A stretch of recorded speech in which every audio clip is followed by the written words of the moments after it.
Ay dahil nga nila medyo mainit ng panahon naman, ako may papakunan. Dahil nga ni baga sa aking mga vlog ay po na ng bagyo ang laman ng aking mga video. Ay kainaman na. Hindi pala nga ni ako mapunta sa ilog sa may malapit sa amin. Hindi pala lang nga ni ito basta ilog gawa ng ari may talon din gayon. Tawag pala nga ni sa amin sa gagani ay busay. Ewan ko nga ni sa inyo kung anong tawag din eh. Pero nga nila din sa Quezon ang tawag diyan ay busay. Ay, tapos nga ni sabi ko naman nga ni ay busay din gayon. Ay kaya na nga ni bahala kung anong tawag diyan. Ay di nga nila ako napunta pagka ako ay medyo lutang gayon.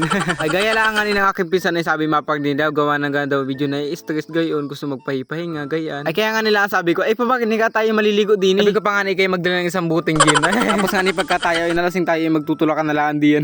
Ay ala ay lunod. Ay nga nila ang sabi ko pag si walang gawa ay pumagni gawa ng kami magbababad diyan gawa ng pagkalamig-lamig ng tubig. Tapos nga ni ang maganda pa nga lang ay pagkatahimik din eh. Ang baga nga ni kung gagni ang magiginig mo ay nakakawala din baga nga ni ng stress gayon.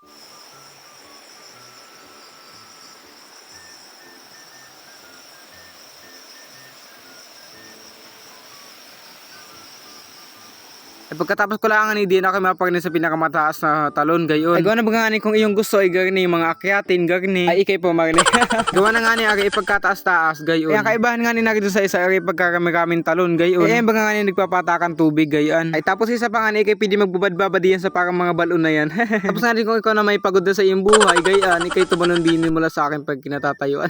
Joke lang po. Oo pala nga ni kung kayo mapagni ay ingat-ingat sa bato gawa na mga ni pagkadulas-dulas gayon. Lalo pa nga ni kung medyo naulan-ulan ay medyo malumot ang bato gayon kaya nga ni ingat-ingat pagka ipaparinig kung kayo paparinig naman nga ni. Kung kayo naman nga ni medyo nainitan kayo pwede sumuot din at magpatulo diyan sa nagdalaglagang mga tubig na yan. Ay gawa na nga ni pagkalamig baga naman diyan. Ay ewan ko lang nga ni kung hindi pa matagal ang init ng ulo mo diyan. Kaya nga ni kung kayo medyo na-stress na kayo pumagni tayo magiinom.